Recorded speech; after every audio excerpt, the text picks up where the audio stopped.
सिनेसृष्टीतल्या मोठ्या कलाकारांनी आज मनसेत प्रवेश केला। यात अभिनेत्री रीमा लागू, आसावरी जोशी, सुहास जोशी, पुरुषोत्तम बेर्डे, मकरंद देशपांडे, आनंद इंगळे यांचा समावेश आहे।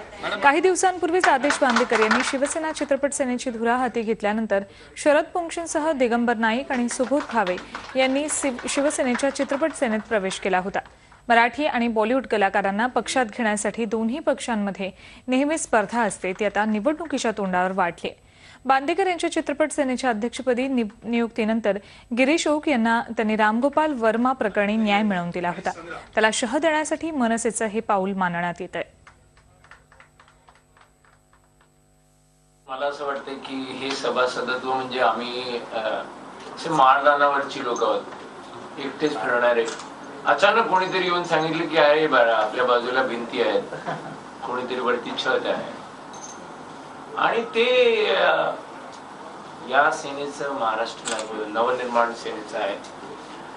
तर राजसाहेबांचे जे काही धडाडीचं व्यक्तिमत्व ते तर आहेच, पण माझ्या संपर्कात आलेलं अमेय खोकर हा मला पटकन आपला माणूस वाटला। मी एका दुसऱ्या काहीतरी प्रॉब्लेममुळे आलो होतो। जे आता काम करतात त्यांना वाली असणं कोणीतरी, आणि जे कौतुक केलं जातं म्हणजे एक फॅमिली कौतुक करतच असते, पण तरी सुद्धा पाठीवर एक ठाप किंवा आत्मविश्वास वाढवणं हे मनसे सातत्याने करते आणि ते फार गरजेचं आहे।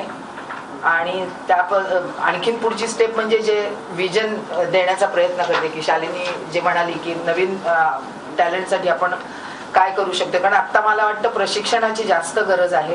त्यांना माणसाला खतपाटी घालणं आणि त्याचबरोबर आमच्यातल्या कलाकाराला उत्तेजना देणं, हे काम गेली अनेक वर्ष अमेय खोपकर काय किंवा शालिनी ताई काय खूप महत्वाची कामगिरी म्हणून बजावतात। आणि त्याचबरोबर न येणारे पैसे वसूल करून देणं हेच केवळ याचं काम नाही, तर आम्हा कलाकारांना सातत्याने प्रोत्साहन देणं हे खूप महत्वाचं आहे। मी एक अभिनेत्री आहे आणि माझा खूप मोठा प्रॉब्लेम होता, माझे पैसे अडकले होते एका मोठ्या निर्मात्याकडे हिंदीच्या।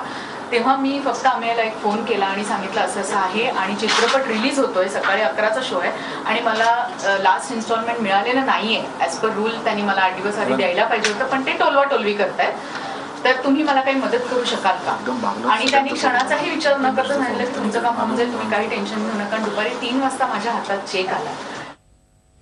मनसे आणि शिवसेनेत स्टार वॉर सुरू झालाय। कुणाच्या गोटात कोणते स्टार्स आहेत ते पाहूयात।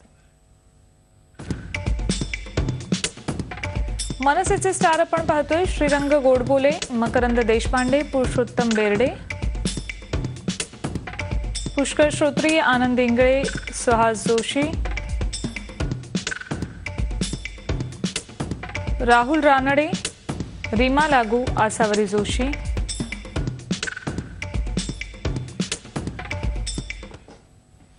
शिवसेनेचेही स्टार्स आपण पाहिले। शिवसेना आणि मनसेच्या स्टार वॉरवर स्वाभिमानी संघटनेच्या नितेश राणे यांनी टीका केली। कलाकार केवळ भीतीपोटी मनसे आणि शिवसेनेत प्रवेश करत असल्याचं त्यांनी म्हटलंय। केवळ आर्थिक कारणामुळे कलाकारांनी सेना मनसेची वाट धरल्याची खरमरीत टीका त्यांनी केली। सगळे कलाकार भीतीपोटी चालले आहेत तिथे, किंवा आपले वैयक्तिक काहीतरी कामं असतील, कोणाची गाडी घेतली आहे, कोणाची प्रॉपर्टी अडकवली आहे, कोणाची तिकीट थांबवून ठेवलं म्हणून आहे। मी बाजूला घेऊन बसतो ना, सगळे यांची कुंडल्या बोलतील ते लोक, कोणाचं काय म्हणून उगाच त्यांना सांगा जेवढं तेवढं आहे। आता नितेश राणे पण या कला क्षेत्रामध्ये आलेले आहेत, जसं राजकारणामध्ये यांच्या कुंडल्या काढतो इथे पण काढायला लावू नका, आम्हाला वाढून द्या। आम्हाला सृष्टी एक मराठी फिल्म इंडस्ट्री म्हणून, एंटरटेनमेंट इंडस्ट्री म्हणून आम्हाला विचार करून द्या। रामदास आठवले यांना मनसेचं वावडं असल्याचं पुन्हा एकदा स्पष्ट झालं।